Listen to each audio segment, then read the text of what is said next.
Scientific miracle. Rain pours from the middle of the clouds.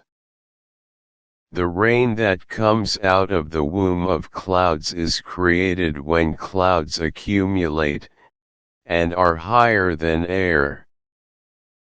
Scientists in Arizona photographed these cumulus clouds, and found that heavy rain pours from the middle of this cloud.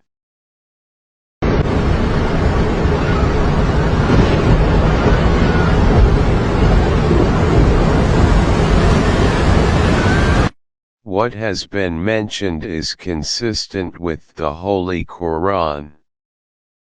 Surah chapter 24 Al-Nur verse 43.